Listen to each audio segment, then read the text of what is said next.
Hello, praise lot. నమస్తే అండి. నా పేరు జోసఫ్ రాజు బేతాళ. నేను టార్గెటెడ్ ఇండివిడ్యువల్ ఆంధ్రప్రదేశ్ రాష్ట్రం నుంచి దక్షిణ భారతదేశంలో 2000 సంవత్సరం నుంచి నేను ఈరోజు ఈ వీడియో చేస్తున్నాను. శుక్రవారం 27వ తారీఖు 2026 సంవత్సరం నేను పోలీసుల్ని, ఆంధ్రప్రదేశ్ రాష్ట్ర పోలీసుల్ని కొన్ని ప్రశ్నలు సూటిగా అడుగుతున్నాను ప్రజల ద్వారా. ఇది నా గొంతు కాదండి, పేద ప్రజల గొంతు, బాధింపబడిన అన్యాయంగా అంపడిన మహిళల గొంతు, అన్యాయంగా అంపడిన స్త్రీల గొంతు.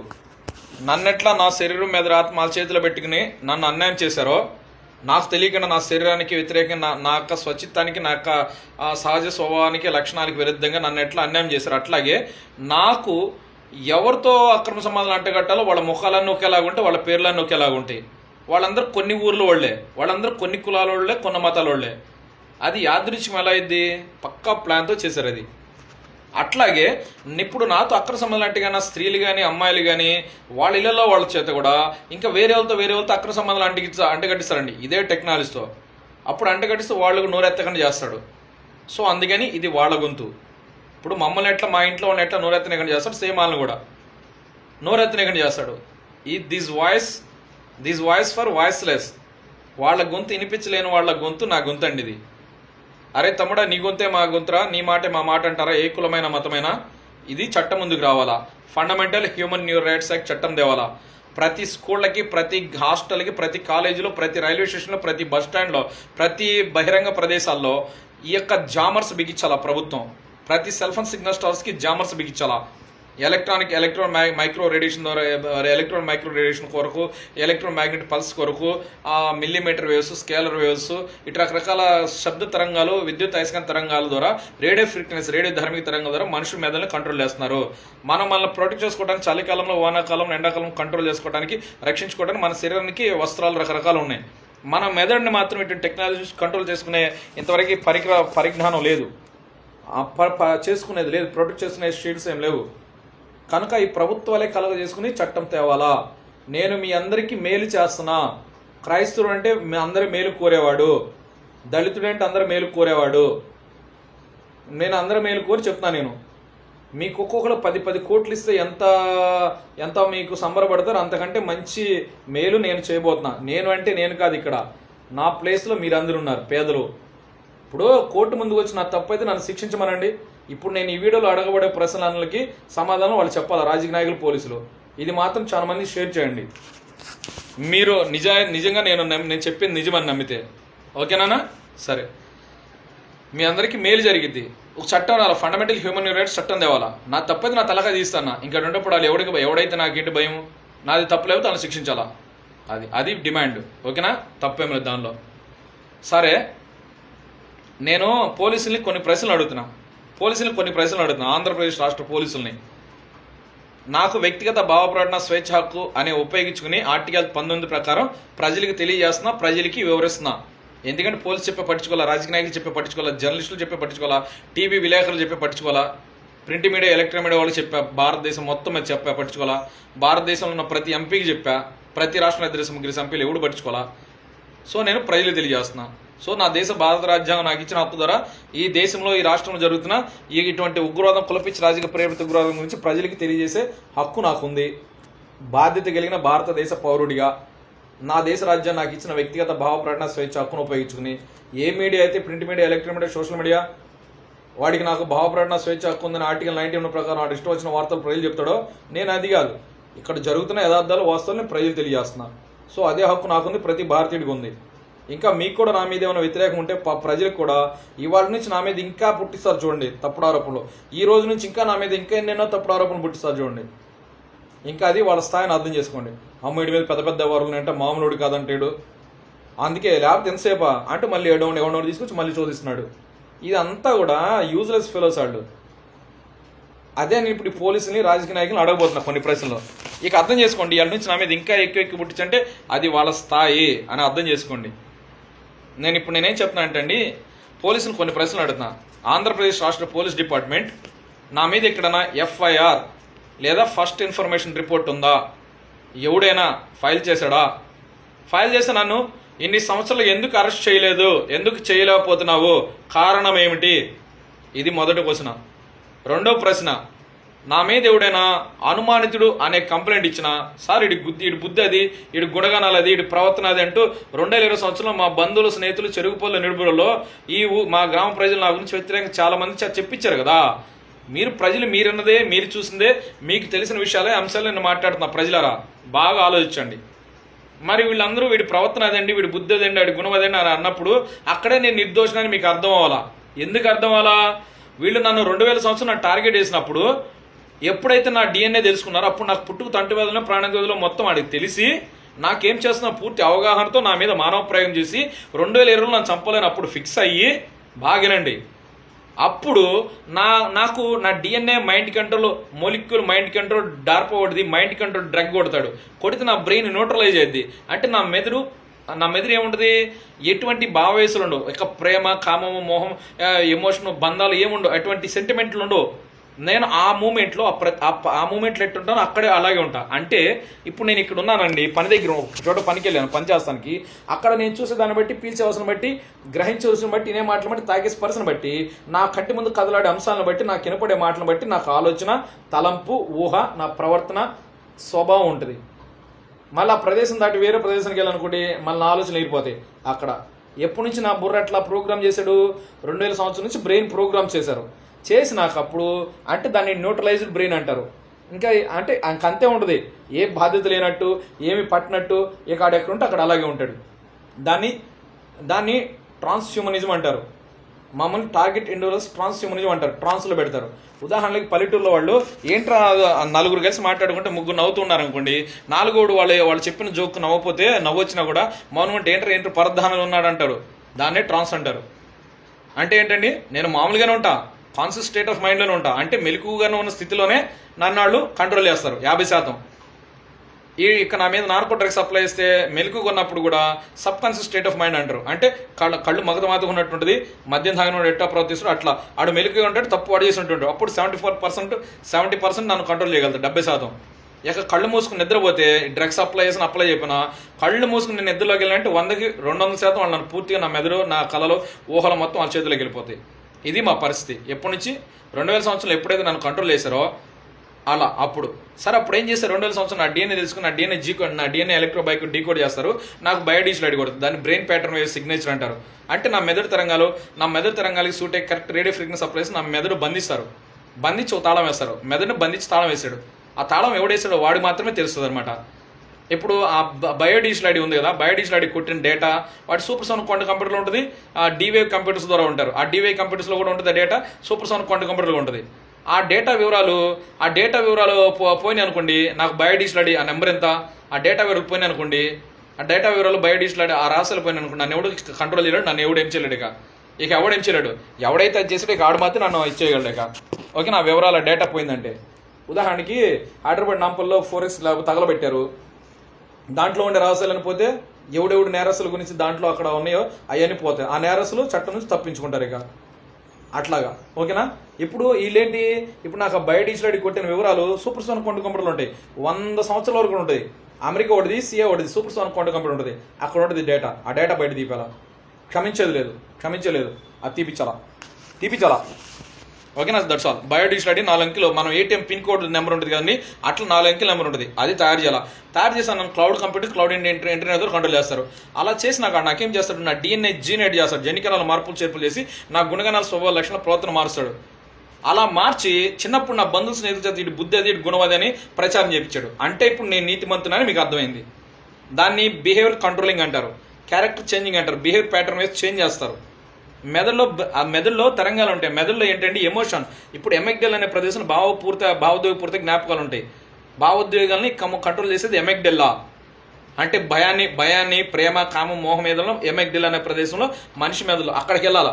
ఆడిటరీ కార్టెక్స్ ద్వారా ఒక వినపడే మాటను బట్టి, రెటీనా ద్వారా మనం చూసేదాన్ని బట్టి మనకు ఒక వచ్చే ఊహ తలంపు, మనకి ఒక ఏదైనా ఫీలింగ్ వస్తుంది. అది ఎమోషన్ ఇక్కడ ఉంటుంది ఎమెగ్డెల్ అనే ప్రదేశంలో. ఎమెగ్డెల్ ప్రదేశం ఎమోషన్, అది భావవేశం ఏదైనా కూడా, అది ఎటువంటి ఎమోషన్ అయినా అది వాడు కంట్రోల్ చేస్తాడు. ఓకేనా? అది సెలబ్రల్ కంట్రోల్ ద్వారా. ఇప్పుడు నాకు గతంలో నా బుర్రలో దాచిపెట్టిన జ్ఞాపకాలు, నాకు విజువల్ కార్టెక్స్ ఇక్కడ ఉంటుంది. దాని నుంచి ఇక్కడ ఒక నరం కనెక్ట్ ఉంటుంది. ఆ నరం ద్వారా కంటి ద్వారా 24 గంటలు మీకు 3D holographic body interface technology ఉపయోగించి 24 గంటలు చూపిస్తున్నాడు. 24 నేను తప్పు చేయపని చేసినట్టు, తప్పు మాట్లాడినట్టు, తప్పు ప్రవర్తించినట్టు చేసి 24 నేను ఎక్కడికైనా పోని కొన్ని సంవత్సరాలు అడుగుద్దది, అడుగుద్దది అని ఇలా అనటం వల్ల ఏమవుతుంది, ప్రజలందరూ నేను నిజంగా అట్టంటుండేమో అనుకుంటారు. నా మీద నాకు కూడా సెల్ఫ్ డౌట్ వస్తుంది. దాన్ని గ్యాస్ లైటింగ్ సైకాలజీ అంటారు ఈ భాషలో. ఇలా చేసి ప్రజలు మోసం చేస్తున్నారు. అంటే ఇక్కడ ఏమర్థమైంది, నేను చెప్తుంది సత్యమని మీకు అర్థం అవ్వాలి. ఇక్కడ 2000 ఇప్పుడు ఇక్కడ వద్దాం 2000 సంవత్సరంలో. సో నేను నిర్దోషిని. అది ఎట్ట తెలిసింది నాకు, నేను నిర్దోషిని ఎట్ట నిరూపిస్తా? నాకు 16S RNA NGS అనే పరీక్ష ఇస్తే నా పుట్టుకు తంటు వ్యాధులు ఉన్నాయా, ప్రాణాంతక వ్యాధులు ఉన్నాయా మొత్తం తెలిసి, అన్ని తెలిసి వాడు నాకేం చేస్తున్న పూర్తి అవగాహన నుండి నన్ను 2020 సంవత్సరాలు చంపడానికి అప్పుడు ఫిక్స్ చేశారు. అప్పుడు నా చంపాలని ఫిక్స్ అయితేనే ఈ టెక్నాలజీ నా మీద వాడి నన్ను నేరస్తులుగా తయారు చేశారు. ఇన్ని సంవత్సరాలుగా నా బ్రెయిన్ రీప్రోగ్రామ్ చేసి బ్రెయిన్ మ్యాపింగ్ చేస్తారు. అంటే పలానా సమయానికి ఇక్కడ ఉండాలి, పలానా సమయానికి వీళ్ళతో సాహసం చేయాలి, పలానా సమయానికి ఇటు ప్రవర్తించాలా, రిమోట్ కంట్రోల్ చేస్తారు ప్రతి క్షణం నన్ను. That's all. ఉదాహరణకి మనం రిమోట్ నొక్కితే టీవీలో మనం ఏ ఛానల్ నొక్కితే ఆ ఛానల్ వస్తుందో అట్లాగే రిమోట్ కంట్రోల్ చేస్తారు. ఇప్పుడు అర్థం చేసుకోండి. సో అట్లా అంటే నేను దేనికి సంబంధం లేదు నాకు. ఇది మా ఊర్లో పాస్టర్లు నడుతా, బైబిల్ని ప్రమాణం చేసే వాళ్ళు యేసుక్రీస్తు ప్రభువారి పట్టి సత్యం చెప్పాలి. మా ఊర్లో పాస్టర్లు క్రైస్తవ విశ్వాసులు. ఎందుకంటే మేలు చేయడం నీ చేతనప్పుడు దాన్ని పొందదగిన తప్పకుండా చేయమని బైబిల్ చెప్తుంది. నాకు కాదయ్యా పాస్టర్లు బైబిల్ నీకు మేలు చేయమంటుంది. నా భారతదేశంలో ఉన్న ప్రతి భారతీయుడికి, భారతీయురాలకి, నా దేశంలో ఉన్న ఆడబిడ్డలకి, నా ఆంధ్ర రాష్ట్రంలో ఉన్న ఆడబిడ్డలకి, నా తెలంగాణ రాష్ట్రంలో ఉన్న ఆడబిడ్డలకి, నా దేశంలో ఉన్న ఇతర రాష్ట్రంలో ఉన్న ఆడబిడ్డలందరికీ, రేపు పొద్దున మీ ఇంట్లో ఆడబిడ్డలకి ఇది జరగవచ్చు. పాస్టర్లు క్రైస్తవ విశ్వాసులు రేపు పొద్దున మీ ఇంట్లో ఆడబిడ్డలకి ఈ విధంగా జరగవచ్చు. మీ కూతురులో కోడల్లో ఎవడో ట్రాప్ చేసి ఇటువంటి సెటప్ చేసి మీ ఎవరితో రంగు కంటగట్టి మీ ఇంట్లో వాళ్ళ చేత మిమ్మల్ని నాశనం చేయగలుగుతారు. 2030 దాటితే ఈ ఆర్టిఫిషియల్ సూపర్ ఇంటెలిజెన్స్ అనేది ప్రపంచాన్ని శాసిస్తుంది. మన ఊహల తలంపులు కూడా ఎవడో కంట్రోల్ చేస్తాడు. నువ్వు చేసే ప్రతిదీ కూడా ఎవడో కంట్రోల్ చేస్తాడు. మరి సమాజానికి అత్యంత మేలుకరమైన పని ఇది చేయాలా మీరు? ఇది మేలు చేయడం అంటే, మీరు ఫస్ట్ సమాజానికి ఒక్కొక్కడు 10 కోట్లు ఇచ్చిన దానికంటే ఎక్కువ. సో మీరు నిజం చెప్పాలా, అవునండి వాడి కుటుంబ ఆలోచన దేశం మొత్తం చూపిస్తున్నారు, నిజమే, చాల్. నాకు ఇప్పుడు బయోడీజిల్ ఎప్పుడు కొట్టి 2 సంవత్సరాలు కొట్టు. సో వీళ్ళు పుట్టి చేపదాలని 4 గీక్కోవడానికి పనికిరావు కోర్టు ముందుకు వస్తే. Court is urgent, case is clear, move the next item అంటాడు జడ్జి మేడం గారు. తీసేయి ఎంత శిక్షించండి అంటారు. అది వాళ్ళ పరిస్థితి. ఓకేనా? సో అందుకని నా కోర్టు ముందు రానికుండా ఇక్కడికి రక్త పరీక్ష కూడా వద్దు, రక్త పరీక్ష లేదు, ఎక్కడ చంపేస్తారు, తలకాయ పలు కొడతారు, తలకాయ పగిలిపోయింది, నరికేస్తారు, కోసేస్తారు. అసలు చంద్రబాబు నాయుడు పేరు చెప్పి ఆడవాళ్ళు ఎంత టార్చర్ చేస్తున్నారండి. అనగాని సత్యప్రసాద్ పేరు చెప్పి 24 గంటలు చెరుకుపల్లిలో ఇక్కడ బతడు, బంగాళ వచ్చి చెడుకుంటావు బతడుగా. ఇక మోపు దగ్గర రేపలు తీసుకెళ్ళి నరికేస్తాడు, నిజాంపట్నం తీసుకెళ్ళి కోసేస్తాడు, లెంగి కోసేస్తాడు, నిజాంపట్నం తీసుకెళ్ళి కుక్కలు వేస్తారు, చంపేస్తారు, అనుకుంటూ చేస్తారు, నిజాంపట్నం చంపేస్తారు. రేపలు ఎవడు మోపు యాంకర్ ఏమో ఎవడు 2009 చెరుకుపల్లిలో కూడా ఎవడు తెలీదో. నువ్వు 2000 సంవత్సరం నువ్వు మొదలు పెట్టావు చంద్రబాబు నాయుడు ఆట. 2004 దాకా జగన్ ఎవడు తెలీదో, ఎక్కడో బెంగళూరు వ్యాపారం చేసుకుంటున్నాడు. కబడ్దార్ నారా చంద్రబాబు, దూళ్ళు పల్లెంద్ర, మోపు యాంకరున్నా, వీళ్ళు ముగ్గురే దొంగలు. అవన్నీ పాత వీడియోలను చూసుకో. సరే, ఇప్పుడు నేను పోలీసులకి ఒక ప్రశ్న అడుగుతున్నా. ఇప్పుడు నా మీద చిన్నప్పటి నుంచి నా బంధువులు, స్నేహితులు నా మీద పోలీసులు కంప్లైంట్ ఇస్తే పోలీసులు నన్ను ఎందుకు అరెస్ట్ చేయలేదు? నా భార్య 2014 నా మీద కేసు పెట్టినప్పుడు నాకు బెయిల్ వస్తే, నా భార్య పెట్టిన కేసులో బెయిల్ వస్తే వాళ్ళే నాతో రాజీకి వస్తారా? వాళ్ళే నాకు బెయిల్ ఇస్తారు, వాళ్ళ అమ్మాయి నాన్న. ఆ అమ్మాయి 2014లో అక్కడ దొరుకుతున్న అడ్డంగా చంద్రబాబు 2014లో అమ్మాయి ఆత్మహత్య ప్రయత్నం చేసుకుందండి. ఒక భార్య భర్త పోలీస్ స్టేషన్ మెట్లకి వెళ్ళారు. ఆ అమ్మాయి పోలీస్ స్టేషన్కి వెళ్ళారు. అమ్మాయి ఎందుకు ఆత్మహత్య ప్రయత్నం చేస్తుంది పోలీసు చెప్పదా? కోర్టు చెప్పదా? ఖచ్చితంగా చెప్తుంది. మరి చెప్పినప్పుడు నేను నప్పుసునైనా వాళ్ళు బెయిల్ ఎవరు, నేను నప్పుసునన్నా అమ్మ నాన్నకు బెయిల్ ఎవరు? వాళ్ళే నాతో రాజీకి రారు, వాళ్ళే రాజీకి వస్తారు, నాకు బెయిల్ ఇస్తారు. మళ్ళీ ఈ అమ్మాయి తర్వాత నాకు ఫోన్ చేసి సారీ రాజు నువ్వంటే నాకు ఇష్టమే, నాన్న కాదు పెట్టింది నీ మీద కేసు, పెద్ద నాన్నోళ్ళు అన్నయ్యలు పెట్టారు, వాళ్ళ అన్నయ్యలు లాయర్లు, వాళ్ళ అన్నయ్య లాయర్లు కూడా ఉన్నారు, వాళ్ళు పెట్టారు, వాళ్ళందరూ గవర్నమెంట్ ఉద్యోగస్తులు, వాళ్ళు పెట్టారు. నేను కాదు రాజు నీ మీద పెట్టింది కేసు, నువ్వంటే నాకు ఇష్టమే అంటది. మన ఇద్దరు కలిసి ఉందా, అమ్మమ్మ తాతి వద్దులే అంటది. మా అమ్మ నాన్న అమ్మమ్మ తాతి అంటే వాళ్ళ వద్దులే, మన ఇద్దరు ఉందా ఒంగోలు అంటది. ఇప్పుడు ఇక్కడ మీకు అర్థం అవ్వాల్సిన విషయం ఏంటంటే, ఇప్పుడు ఆ అమ్మాయి బెయిల్ ఇస్తారు, వాళ్ళే రాజీకి వస్తారు. కమ్మపాలెం చెందిన శ్రీనివాస్ అనే వాడి చేత, లాయర్ చేత నాకు బెయిల్ ఇప్పిస్తారు. కమ్మోళ్ళు, కమ్మ లాయరు, కమ్మలేడి judge, Ongole 3 municipal magistrate metropolitan జిల్లా జడ్జామా, వీళ్ళు నా చేత 100 రూపాయలు బాండ్ స్టాంప్ పేపర్ల మీద 20 ఖాతాల మీద తెల్ల ఖాతా మీద సంతకాలు తీసుకున్నారు. అక్కడ ఏం రాశారో చూపించాలా? ఏం రాశారు? చంద్రబాబు నాయుడు కుట్ర బయటకు వచ్చింది, తెలుగుదేశం పార్టీ కుట్ర బయటకు వచ్చింది. Praise the lord. తర్వాత నేను 2009లో దిగిన ఫోటోని 2014లో నాకు నా అమ్మ నాన్న తెలుగుదేశం పార్టీ కార్డులు కొట్టించారు. చంద్రబాబు నాయుడు, దూళ్ళపల్ల నరేంద్ర కుట్రా. ఇప్పుడు పోలీసులను ఒక ప్రశ్న అడుగుతున్నా, ఇప్పుడు నా భార్య పెట్టిన కేసులో నాకు బెయిల్ వచ్చింది. బయటికి రాగానే ఏ వ్యక్తి అయినా ఒకడు నెల రోజుల పాటు జైల్లో ఉన్నా ఒకడెవడన్నా పోలీసు లాకప్లో వెళ్ళినా, పోలీస్ స్టేషన్కి వెళ్ళినా, జైలుకి వెళ్ళినా, నేను వెళ్ళింది కూడా సామాన్య సబ్ జైలుకి కూడా కాదండి. నన్ను పెట్టి సామాన్య సబ్ జైల్లో కూడా జిల్లా జైల్లో పెట్టారు. ఎవరైనా జిల్లా జైల్లో పెట్టారంటే వాడు ఒక నెల రోజుల పాటు జిల్లా జైల్లో ఉంటే ఆ జైలు ఏం చేస్తాడు, నన్ను ఒంగోలు తాలూకా పోలీస్ స్టేషన్ పోలీసులు అరెస్ట్ చేశారు 2013లో. ఆ ఒంగోలు తాలూకా పోలీసులకు ఇన్ఫార్మ్ చేస్తారు వీడి మీద ఏమైనా ఉన్నాయేమో ఎంక్వైరీ చేయండి అని. తర్వాత ఒంగోలు తాలూకా పోలీసులు మా పొన్నూరులో, చెరుగుపల్లిలో ఈ 2 పోలీస్ స్టేషన్కి ఫోన్ చేసి పూర్తిగా ఎంక్వైరీ చేయమని అడుగుతారు. ఇప్పుడు మీకు ఒకటి గమనించాలా, ఇప్పుడు 2013లో కమ్మోళ్ళలో మా పెళ్లి డేట్ వేసి 3 నెలల్లో పెళ్లి చెడగొట్టారుగా. అప్పుడు నేను పెళ్లి చేసిన అమ్మాయిల బంధువులు అందరూ వచ్చి ఒక వ్యాన్ వేసుకొచ్చి అమ్మాయి తెచ్చిన వస్తువులన్నీ పెళ్లి కుదరిన వస్తువులు వేస్తారు మొత్తం ఎత్తుకెళ్ళిపోయేటప్పుడు అక్కడ రూమ్ అద్దె కూడా ఏదో వాళ్ళు ఇచ్చి మొత్తం అక్కడ గోలగోలు చేసేసి అక్కడ కమ్మోళ్ళలో పలానా మాలవాళ్ళ అబ్బాయి పలానాడు కొజ్జవాడు మా అమ్మాయి జీవితం నాశనం చేశారని గోల చేసి అక్కడ గోల చేసింది కాక నిడుపురలు అంబేద్కర్ నగర్ వచ్చి మా పల్లె మొత్తం జాతర చేసి వెళ్ళారు. అంత పెద్ద గొడవ జరిగినప్పుడు నిడుపురు అంబేద్కర్ నగర్ మా పల్లెలో వీడు కొజ్జవడు అంటే వీడమ్మ కొజ్జవడు అంటే మొదటి పిల్లలు వదిలిపెట్టింది పిల్లల పుట్టు కొజ్జనా కొడుకు అని చాలా నీచంగా పబ్లిక్ గా బహిరంగ అవమానం చేపించారో. 2వ పెళ్ళం కూడా వీడిని విడిచిపెట్టింది వీడు కొజ్జవడు అంటే పల్లె మొత్తం టామ్ చేపించారు చంద్రబాబు నాయుడు పాలనలో 2014లో. కేవలం ఆ కమ్మోళ్ళ అమ్మాయి విషయం కాడ అలా కమ్మోళ్ళు కొట్టావని పగబట్టి ఈ నారా చంద్రబాబు దూళ్ళపల్ల నరేంద్ర కమ్మోళ్ళ అమ్మాయిని విషయంలో గొడవ స్టార్ట్ అయింది అలా కొట్టావని, అరే నువ్వు మా పిల్లల్ని కొడతాను నువ్వే కారణం, నీ చాప్టర్ క్లోజ్ అని మా school head master Prabhakar Rao నన్ను పగబట్టి ఫెయిల్ చేసి మా స్కూల్ రైటర్ రంగారావు కమ్మోడు మా నిడుపులు కమ్మోడు వాళ్ళ ఉద్దేశపూర్వం ఫెయిల్ చేసి నీ చాప్టర్ క్లోజ్ రా నీకు భవిష్యత్తు ఉంటుందని పగబట్టి చెప్పినట్టే చేశారు. 10th క్లాస్ ఫెయిల్ చేశారు, ఇల్లు తగలబెట్టేది ఎవరు తగలబెట్టారు వీళ్ళు. అప్పుడు వలపర్లు ఆదామని ఈ గోవాడని ఇంటిపేటకి వెళ్ళిన కుర్రోళ్ళని కొట్టామని గోవాడ బోసు వాళ్ళ ఇళ్లలో వలపర్లు ఆదామని అతను మా పల్లెలో అతను వాళ్ళ ఇళ్లలో పొలంలో పనిచేస్తాడు, మేస్త్రి పని చేపిస్తాడు. అప్పుడు వాళ్ళ దగ్గర మా నాన్న పనిచేస్తాడు వలపర్లు ఆదామని వాడి దగ్గర. మా నాన్న పక్కన పనిచేసేవాళ్ళు మా నాన్న పక్కన పనిచేసిన వాళ్ళని అడగండి ఈ కుట్రలు మొత్తం బయటకు వస్తాయి. అప్పుడు ఎవడో మా నాన్న పక్కన పనిచేసేవాడు మా ఇల్లు తగలబెట్టాడు. ఇదంతా పక్కా ప్లాన్ చేసిన తర్వాత నా DNA తీసుకున్నారు. 2 స్నేహితులను ఉపయోగించి తిరుపతి తీసుకెళ్ళి చిప్పు కొట్టించారు. అప్పుడు నన్ను తిరుపతి తీసుకెళ్ళినాడు ఒకడు చచ్చిపోయాడు, ఒకడు బతికాడు. శ్రీనివాస్ యాదవ్ గారు చచ్చిపోయాడు, రామకృష్ణ నాయుడు బతికే ఉన్నాడుగా. ఆ లైట్ రీత్ అయిపోయా నాకు చిప్పు కొట్టింది అర్థం అయిపోయింది. అక్కడ ఆడిపోతా నెక్స్ట్ దాని తర్వాత అక్కడ నుంచి ప్రతిదీ తెలుగుదేశం మా ఇంటి వెనకాల ఒకడు ఉన్నాడు అప్పుడు కౌన్సిలర్, వాళ్ళ భార్య రాజురా చర్చికి వెళ్దాం చర్చి తీసుకెళ్తుంది. అక్కడ ఒక చర్చి ఉంటుంది, ఆ చర్చి వాళ్ళు తెలియజేసి ఉండే ఆ చర్చికి వెళ్తాం.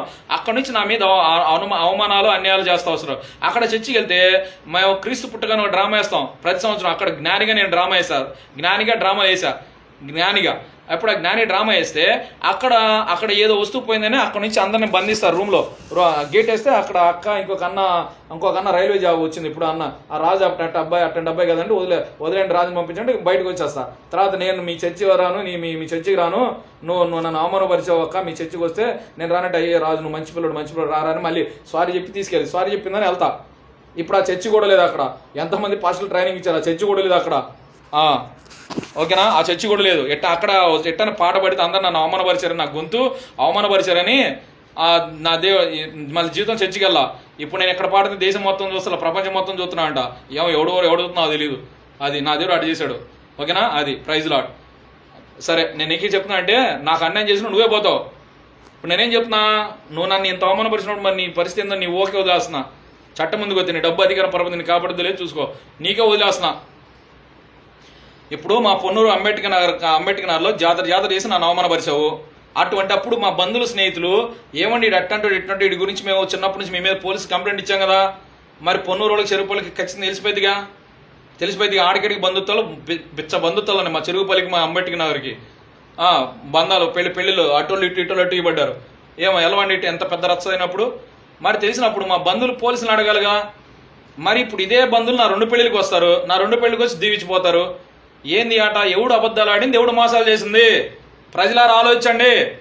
మరి ఇప్పుడు పోలీసులు మరి నా మీద రేపు 8 వేరే కేసులు అరెస్ట్ అవుతుందని సస్పెక్ట్ షీట్ ఉంటే నన్ను అరెస్ట్ చేయాలా, ఎందుకు చేయాలా? ఏంటంటే ఇటు కొజ్జోడు కాదు, కొజ్జోడిని కేసు పెట్టింది అట్టంటోడు కాదు, ఇటు అట్టండి ఎందుకు శిక్షించలా? నాకు వ్యతిరేకంగా ఫోటోలు వీడియోలు ఆడియో సాక్షి నీ దగ్గర ఉంటే పోలీసుల దగ్గర ఇదంతా పోలీసులు నా బంధువుల స్నేహితులు కలిసి కుట్ర చేసినట్టు కనబడుతుంది. లేదు నా బంధువుల స్నేహితులు మేము పోలీసులు మేము కూడా రికార్డ్ చేసామంటే అసలు నేను ఎవరితో ఎక్కడ పోతున్నాను, ఏ అమ్మాయితో ఎక్కడ ఇది చేస్తున్నాను, ఏం చేస్తున్నాను మీకు మాత్రం అంటే తెలుసు. అసలు మీరు మాత్రం ఎందుకు రికార్డ్ చేయాల్సి వచ్చింది అవన్నీ? మీరు ఆ సాక్ష్యాలు ఎన్ని సంపాదించాల్సి వచ్చింది? ఎక్కడైనా బంధువులు, స్నేహితులు, పోలీసులు, రాజకీయ నాయకులు కలిసి చేసిన వ్యవస్థీకృత రాజకీయ కులపిచ్చి ప్రేరేపిత ఉగ్రవాద కుట్ర ఇదని అర్థమవుతుందిగా. ఈ ఉగ్రవాద కుట్రలో నన్ను బలి చేశాడు. మాదిగల అమ్మాయిని, మహిళని బాధ్యతలు చూపించి మాలల్ని బాధ్యతలు చేస్తానికి నన్ను ఉపయోగించాడు. మా ఊర్లో ఒక ఆయన ఉన్న నాయకుడు ఎస్సీ టెట్రాస్టర్ తెచ్చిన ఆయన, అది వాళ్ళ కుట్ర. అందుకే నన్ను ఈ విధంగా చేశాడు. వాళ్ళందరినీ జైల్లో పెట్టించి ఎస్సీ టెట్రాస్టర్ తెచ్చారు ఈ దేశానికి. ఆయన ముఖ్యుడు దానిలో. ఓకేనా, దట్స్ ఆల్. ఇది మీరు బాగా గమనించండి. ఇది కుట్ర, అగ్రవణ కులస్తులు చేసిన కుట్ర. కమ్మలు కొంతమంది, మాదిగలు కొంతమంది, విశ్వకర్మలు కొంతమంది, నాయుళ్ళు కొంతమంది, పోలీసులు కొంతమంది, నా మాల జాతులు, నా బంధువులు, స్నేహితులు వీళ్ళందరూ కొంతమంది. ఎవడు స్వార్థం వాడిది, ఎవడు లాభం వాడిది. ఇది ఒక వ్యవస్థీకృత రాజకీయం చేసిన కుట్రది. ఏ కులస్తుడు, ఏ మతం 2024 దాకా ఎవడు మాట్లాడినా ఇప్పుడు మాట్లాడే అర్హత లేదు. ఏ అధికారి అయినా, గవర్నర్ అయినా, హైకోర్టు అయినా, సుప్రీంకోర్టు, రాష్ట్రపతి, ప్రధాని అయినా ఎవడైనా ఇప్పుడు మాట్లాడేదానికి అవకాశం లేదు. ఇన్ని సంవత్సరాలు ఒక పేదవాడిని ఈ విధంగా చేయకూడదని ఏ కులస్తుడు, ఏ మతం రోడ్డు ఎక్కలా, ధర్నా చేయాలా, గొడవలు చేయాలా చేయనప్పుడు ఇప్పుడు ఎవడు మాట్లాడడం లేదు. కుట్ర చేసిన దొంగలు చట్టాన్ని దొరకాల. వాళ్ళలో ఎవరికైనా దమ్ము, ధైర్యం వంటి పేదవాడిని డైరెక్ట్గా కోర్టు ముందు ఎదుర్కోమని చెప్పండి వాళ్ళకి. కబడ్దార్, ఇదే చంద్రబాబు నాయుడు నీకు కబడ్దార్. ఆఖరిగా ఇస్తున్నా, కబడ్దార్. చంద్రబాబు పోతాడు, దుడుపడ పోతాడు, మోబిదేవ్ పోతాడు. కబడ్దార్. అది నన్ను చంపేస్తానని బెదిరిస్తున్నాడు. తలగా నరికేపిస్తానంట. అవకాశం ఎక్కిన పెట్రోల్ బస్ కాల్ చేస్తానంట. ఇల్లు తగలబెట్టిస్తానంట. కుక్కలను వదిలేస్తానంట. ఇంట్లో రూమ్లో బంధించి కాళ్ళు చేతులు కట్టేసి బెదిరిస్తున్నాడు. నారా చంద్రబాబు నాయుడు, అనగాని సత్యప్రసాద్ పేరు చెప్పి, దూడుపల్లి అందరి పేరు చెప్పి, మోపిది వెంకటరమణ పేరు చెప్పి, ఆ చంద్రబాబు నాయుడు వాళ్ళ అబ్బాయి లైవ్లో వచ్చి చూస్తున్నారంట. ఓ రంగాలు ఇక్కడ జాతర చేస్తున్నారు. జనాలు జాతర చేస్తున్నాయి ఇక్కడ. ఏంది, ఏం హెరాస్మెంట్ ఇది? మేము ప్రజాస్వామ్యంలోనే ఇంకెక్కడ ఉన్నామా? ఇప్పుడు అడగండి, పోలీసులను అడగండి. ఎవడది తప్పు ఇక్కడ? ఎవడ తప్పు అడగండి, పోలీసులు అడగండి. 2000 సంవత్సరంలో గుడపల హై స్కూల్లో కానిస్టేబుల్ మురళి దగ్గర మొదలుపెట్టి ఫిరంగపురంలో ఇంకో కానిస్టేబుల్ ఫోటో తీసుకుని కాబట్టి ప్రతి దాకా పోలీస్ డిపార్ట్మెంట్ ఉంది, డైరెక్ట్లీ ఇన్వాల్వ్ ఉంది. వాళ్ళ పేర్లు, వాళ్ళ యొక్క డిజిగ్నేషన్ మొత్తం మీకు చెప్పి వాళ్ళ హోదాలు ఏందో కూడా పాత వీడియోలో. ఇప్పుడు చెప్పండి. ఇప్పుడు నా భార్య నన్ను మొదటి పెళ్ళప్పుడు 2009 విడిచిపెట్టిందండి. నా మొదటి భార్య, బాగా గమనించండి. విడిచిపెట్టినప్పుడు ఏ అమ్మాయినా, స్త్రీ అయినా కడుపుతో ఉన్నప్పుడు హాస్పిటల్కి వెళ్తే ఒక తరం నుంచి మరొక తరానికి ఇటువంటి వ్యాధులు సంక్రమించకుండా, పుట్టుకతో అంటువ్యాధులు, ప్రణాంతులు ఎటువంటి అని ఉంటే సంక్రమించకుండా టీకా కొడతారు. అది ఏ స్త్రీకైనా, ఏ మహిళకైనా తెలుసు, ఏ అమ్మాయికైనా తెలుసు. దానికి చదువుతూ కూడా పని లేదు. అంటే అది ఇట్స్ న్యాచురల్. ఓకేనా? సో అట్లా తెలిసినప్పుడు నా మొదటి భార్య ఒక అబ్బాయిని కన్నిన తర్వాత ఇంకో బాబుకి వెళ్ళరుగా. ఒక బాబుని కన్న తర్వాత ఇంకో బాబు కోసం వెళ్ళరుగా, ట్రై చేయరుగా. నిజంగా ట్రై చేస్తారా? మరి అప్పుడు నా మీద కేసు పెట్టాలి ఖచ్చితంగా. ఎందుకు పెట్టాలిగా? మరి అమ్మ ఇంకో బాబుని కన్నాడు, నువ్వు చెప్పే రోగం లేదనే కదా. నా ప్రాణాన్ని విసిగింపజేస్తున్నాడు చంద్రబాబు నాయుడు, తెలుగుదేశం వాడు ఇక్కడ చెరుకుపల్లి నిడుపులలో. మాకు చైనామనలే పెట్టని కష్టం లేదు, ఒక మరణమే మిగిలిందేక. మా ఇంట్లో లేక ఆత్మహత్య చేసుకోవడం తప్పితే మాకు ఇంకో శరణం లేదని వాళ్ళు పూర్తిగా లొంగిపోయి భయపడి బతున్నారు. వాళ్ళ బతుకులు రహస్యాలు మొత్తం వాళ్ళ చేతిలో పెట్టుకునే ఒక కుటుంబాన్ని వాడి చేతిలో పెట్టుకోవచ్చు. 100 మంది బతుకుల్ని బుగ్గిపాలు చేసి వాళ్ళ రహస్యాలు వాడి చేతిలో పెట్టి బెదిరిస్తున్నారు ఈ ఆంధ్ర రాజకీయ నాయకులు, పోలీసులు. ఇటువంటి ఉగ్రవాదం చేసి స్త్రీలను అడ్డం పెట్టుకుని ఆడవాళ్ళని పక్కలేసి, అమ్మాయిల్ని పక్కలేసి, అమ్మాయిలు వాడాలా. నువ్వు భూమి మీద కావాలంటే తల్లి కావాలి, నీకు అక్క, చెల్లి, భార్య, కూతురు, కోడలు అటువంటి వాళ్ళే నా రాష్ట్రంలో. అన్ని కులాలు, అన్ని మతాలు, నా అమ్మాయినా, నా అక్కనా, తల్లి అయినా, భార్య అయినా, చెల్లి అయినా, ఇతర కులాల వాళ్ళు, ఎవరి ఇళ్లలో ఆడవాళ్ళైనా.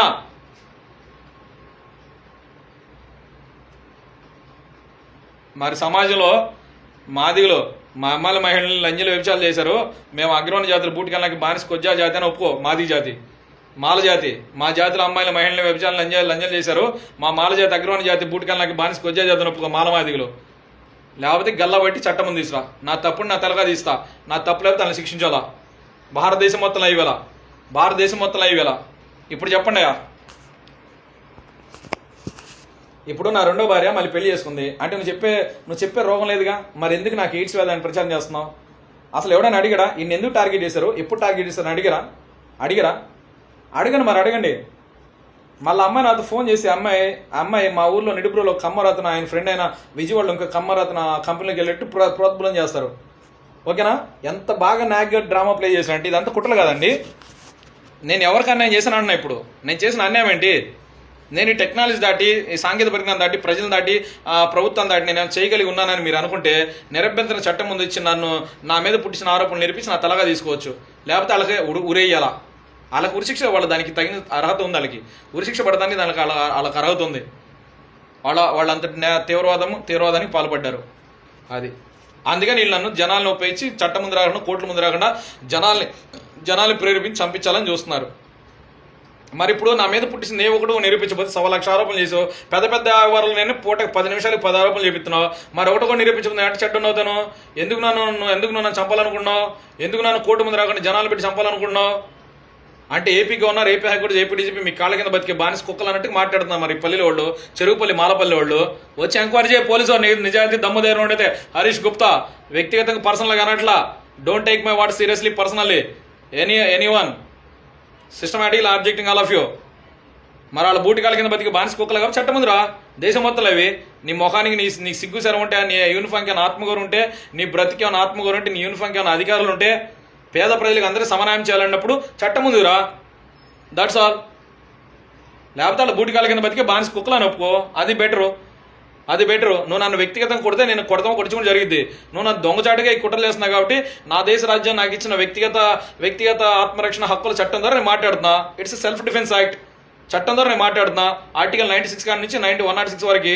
అది ఎవడు తప్పు అంటాడు? హైకోర్టా, సుప్రీంకోర్టా, గవర్నర్, రాష్ట్రపతి? చెప్పమను. నేను చెప్పే మాటలు, నేను తిట్టే మాటలు మాత్రం వాళ్ళకి వినపడుతుందంటే వాళ్ళు నీతి తప్పిన డబ్బులు కమ్మడిపోయిన కుక్కలు అంటా నేను అని అనాలా ఉంది. నేను అన్నా కానీ నాకు ఆత్మగౌరవం ఉంది అని నేను కూడా ఇక్కడ దొంగ తిరుగుళ్ళు మోకాలు తెలివితేళ్ళు చూపించగలను. ఏంటి నా వ్యక్తిగత, నేను ప్రజాస్వామ్యంలో ఉన్నా. నేను ఎవడు రాజ్యంలో లేను, ఎవడు కాళ్ళ కింద బతకమే, దళితులమే, క్రైస్తులమే. మా మాల జాతిని ఏం చేద్దాం అనుకున్నారు? నన్ను బట్టి మా జాతిలో ఉన్న మా జాతి బిడ్డలందరూ తొక్కేస్తున్నారు, చంపేస్తున్నారు. మా మాల జాతి బిడ్డలను చంపేస్తున్నారు, కొడుతున్నారు, గొడవలు అవుతున్నాయి. క్రైస్తవుల్ని మా మాలలు మాత్రమే. నా మాల జాతి ఎన్నో కష్టాలు పడుతుంది. నేను మీ కుట్రలు బయట చెప్తున్నానని. నేను మాలవాడికి పుట్టినందుకు, ఈ కులపిచ్చితో మతపిచ్చితో ఉన్నంతకాలం వ్యవస్థలో ఉన్న వాళ్ళు సమన్వయం చేయలేరురా. మీరు చేయలేరు. రా చట్టం ముందుకు రా తేల్చుకుందాం ఎవరికేం జరుగుతుందో. నాకు 40 సంవత్సరాలు, సగం జీవితం సంకనాగిచ్చారు. ఎవడు భయపడాలా? నేను చిన్నప్పటి నుంచి ఇలాగున్నా, ఇప్పుడు ఇలాగున్నా. నా ప్రవర్తన ఏం మారదు. సూటిగానే ఉంటా, స్ట్రైట్గానే ఉంటా. తప్పు చేయనోడు ఎవడికి భయపడు. తప్పు చేసిన వాళ్ళు మీకు భయం. రా, ఏ డిపార్ట్మెంట్ ఒకటి తెచ్చుకుంటావు? సిబిసిఐడియా, ఇంటెలిజెన్స్ డిపార్ట్మెంటా, సిబిఐడా, ఎన్ఐఓడా, రీసెర్చ్ అనాలిసిస్ వాడు అమ్మ మూడా, ఏ వ్యవస్థ తెస్తావుదా నిరూపిస్తారా? రా, దేశం మొత్తంలో కెమెరాల ముందురా. అయిపోయింది, మీ సినిమా అయిపోయింది. చెరుగుపల్లి ఇలా ఉండదు. నన్ను కనుక టచ్ చేసామంటే ఖబర్దార్ చంద్రబాబు, దూళ్ళపళ్ళ మోపుదేవి. ఖబర్దార్ ఆంధ్ర పోలీస్ కరప్టెడ్ డిపార్ట్మెంట్. ఖబర్దార్. 24 గంటలు తెల్లలేసిన కానీ రెచ్చగొట్టిస్తున్నాయండి చుట్టుపక్కల వాళ్ళు. వాళ్ళందరూ పేర్లని పాత వీడియోలు ఉన్నాయి. ఇళ్లలో ఒక్కను కూడా వదలమాకండి, ఒక్కను కూడా వదలొద్దేళ్ళని. మరి ఈ ప్రశ్నకు సమాధానం చెప్పండి. ఇప్పుడు మరి నా తప్పు ఎక్కడుందండి? ఇక్కడ నాకు హెచ్ఎం కూడా లేదు. నార్మల్ రిపోర్ట్లు అన్ని సమాజంలో సోషల్ మీడియాలో పెట్టా, పోస్టులో. ఏం చేయాలి నేను? ఎవడికి భయపడాలా? మాటకు ముందు ఎయిడ్స్ నీ వల్ల ఆ కులపోళ్ళకి అమ్మాయిలకి ఎయిడ్స్, మరి ఈ కులపోళ్ళకి అమ్మాయిలకి ఎయిడ్స్, వాళ్ళకి ఎయిడ్స్ అన్నారు. మరి వాళ్ళందరూ మరి దేశం మొత్తం జీవితాంతం వాళ్ళు ఎయిడ్స్ వ్యాధిగ్రస్తులు మరి చరిత్రలో మిగిలిపోవాలి ఒప్పుకుంటారు? మరి మిమ్మల్ని కుక్కలుగా నీచం చూస్తారు సమాజం. మరి ఒప్పుకున్నట్టాను మరి అన్ని కులాల మతాల వాళ్ళు? అవును, చంద్రబాబు నాయుడు దూళ్ళపళ్ళ మోపితే ఎటు చేశారు. మేము వాళ్ళని ఎదుర్కోలేము, మేము వాళ్ళకి బానిస కుక్కలమే. ఆ మహిళలు వ్యభిచారులు లంజలని అంటున్నారు మనల్ని, మన ఇళ్ళలో మహిళల్ని. సిగ్గు శరం లేదా? ఏ కులమైన ఏ మతమైనా మీ ఇంట్లో ఆడబిడ్డలు, నా తల్లి, అక్క, చెల్లి వంటి వాళ్ళే నన్ను ఎట్ట ఎంచుకున్నారో టార్గెట్ వేసి నా బుర్రల్ని. మీ ఇంట్లో వాళ్ళు కూడా అట్ట ఎంచుకున్నారు. నాకు తెలిసిన అమ్మాయి, మహిళా స్త్రీ లాగా ఉన్నందుకు పాపానికి వాళ్ళేం పాపం చేయలా. అట్టనే నీకు చెప్పినట్టు వాళ్ళందరూ నేను పాపం చేసిన అంట్లా. నేను నిజంగా శరీరించగలిగిన తప్పు నా కొడుకునైతే కంటికి కనపడంతా పాపం చేయాల. కానీ వాళ్ళందరూ ముఖాలు ఒకేలాంటే, వాళ్ళందరూ పేర్లు అన్నీ ఒకేలాంటే, ఒకదాంతో లింక్ ఉంటుంది. అవన్నీ నేను నిరూపిస్తా. అర్థమైందా? ఖబర్దార్. 24 గంటలు మా వాళ్ళని మనోస్థైర్యం దెబ్బతీస్తానికి, ఆత్మస్థైర్యం దెబ్బతీస్తానికి ఇచ్చేశారు. ఇవాళ ఈ రోజు మా అమ్మాళ్ళని, మా అక్కల్ని అక్కడ హాస్పిటల్కి తీసుకెళ్లారు. మరి వాళ్ళకి ఏం చేస్తారో నాకు తెలియదు. కానీ అక్కడ ఏదో హాస్పిటల్కి వాళ్ళకి ఏదో బాగాలేదని హాస్పిటల్కి వెళ్ళారు. మరి ఏం నాటకాలు చెప్తానికి వాళ్ళకి తీసుకెళ్లారు నాకు తెలియదు. కానీ వాళ్ళు అక్కడ వచ్చే ఆలోచనలు, వాళ్ళకి ఆలోచనలు ఏమేమి చేసి మరి ఏమన్నా అని పైన దేవుడు ఉన్నాడు. అన్యాసుడిగాడు దేవుడు. ఓకేనా? ఖబర్దార్. ఒక కుటుంబాన్ని ఎంచుకుని ఈ విధంగా చేశారా? పైన దేవుడు ఉన్నాడు, ఆయన వచ్చి నిరూపిస్తాడు. 3 జరుగుతాయి. ఒకటి, నేను నా దేవుడి దగ్గరికి వెళ్తా, లేకపోతే నా దేవుడిని ఎక్కడ దింపుతా, నా దేవుడే వస్తాడు. లేకపోతే మిమ్మల్ని సైతాన్ దగ్గరికి పంపిస్తా. మీరు దేవుడి దగ్గరికి పోరలే, మిమ్మల్ని సైతాన్ దగ్గర నరకాన్ని పంపిస్తా. ఈ 3 ఏదో ఒకటి జరగాల్సిందే. నేను చట్టం ముందుకైతే నా దేవుడి నామం కనపరచబడింది. దీని అంకమ్మ భారతదేశం మొత్తం నా యేసని నమ్ముతారు. అది అందుకని వీళ్ళకి భయం. నా యేసే నా ఏళ్ళ చేసిన మేలు, గొప్ప కార్యాలు భారతదేశంలో, ప్రపంచంలో ఎవడి జీవితం జరగలా. ప్రపంచంలో పెట్టిన కష్ట నష్టాలు, అన్యాయాలు, అవమానాలు ఎవడు పడలా. ఈ పాస్టర్లు కూడా డిసీవ్ చేశారు వీళ్ళు. పాషను కూడా మోసం చేశారు ఒకనొక సమయంలో. వాళ్ళకి మాత్రమే తెలుసు. వాళ్ళేదో ఏంటది bachelor in theology, master in theology ఏదో చదివి ఏదో దేవుడి పేట అది చేసుకున్న వాళ్ళు. వాళ్ళకి అదే తెలుసు, ఈ సబ్జెక్ట్ కాదు కదా. వాళ్ళకి ఆ సబ్జెక్ట్ తెలుసు, ఈ సబ్జెక్ట్ తెలియదు కదా. అట్టనే వాళ్ళు తుల్లనాడట్లా. తెలియనప్పుడు మాట్లాడకూడదా మరి మైకులో? రిలే స్ట్రైకింగ్ పెట్టాను, చర్చి మీద కూడా కేసు పెడతా. ఆయన పైనుంచి అని దిగిరాలా. నువ్వు సరిగ్గా బైబిల్ని ప్రమాణించి చెప్పవా? నువ్వు నీతిమంతుడే, నా దేవుని బిడ్డవే, నేను కనపరుస్తా. లేకపోతే నీతి తప్పిన కుక్క అంట. నువ్వెట్ట పాసురా? నువ్వు నరకానికి పోతావు. మా వాళ్ళు పాసులు చెప్తారు, మీ బతుకు బస్ స్టాండే. మూడిట్లు ఏదోటి జరగాలదా? నా బాబాసాహెబ్ అంబేద్కర్ ఇచ్చిన రాజ్యాంగ హక్కు ద్వారా న్యాయం అడిగే హక్కు నాకుంది. మీ అలాంటి ఎదవల్ని చట్టం నిలబెట్టే హక్కు నాకుంది. ఈ దేశానికి మేలు చేసేది మేమే. ఎస్సీ స్టాటస్ తెచ్చింది మేమే. ఫండమెంటల్ హ్యూమన్ రైట్స్ చట్టం తెచ్చేది మేమే, తెప్పించేది మేమే, తెచ్చేది మేమే. కాబర్దార్. జై భీమ్, జోహార్ డాక్టర్ బిఆర్ అంబేద్కర్. రా, ఎవడొస్తాడు రా తెలుసుకుందా. నా పేరు బేతల రాజు, జోసఫ్ రాజు బేతల, అంబేద్కర్ నగర్, నిడుబ్రోల్, పొన్నూరు మండల్, గుంటూరు జిల్లా, ఆంధ్రప్రదేశ్ స్టేట్. నేనున్న చెరుగుపల్లో. నా మొబైల్ నంబర్ 6304274454. ఎవడొస్తారా? రా. తినడానికి తిండి లేకుండా చేసి, ఉండడానికి ఇల్లు లేకుండా చేసి, పని చేస్తానికి ఎక్కడ లేకుండా చేసి, సమాజంలో ఆకులో పోండి, ఈ మతపండి, నా మీద కూసుకోలేదు, జనాల్లో సమాజం నన్ను విలువ లేకుండా చేసి, నా మాటలు ఇతర కులాలకు మధ్యలో కోపం ఉండొచ్చు. ఇప్పుడు అర్థమైపోయింది వాళ్ళందరూ కూడా. ఒరే ఈడు మాట్లాడేది న్యాయమేరా, ఈడు అందరికి మేలు చేస్తున్నాడు రా. ఇప్పుడు అర్థమైంది ఈ సమాజం. ఎవడెందుకు మాట్లాడాలి? ఇప్పుడు సత్యాలు అర్థమైంది కాబట్టి. ఇప్పుడు మీకు పగల కొడతారు అదే సమాజం. జాగ్రత్త.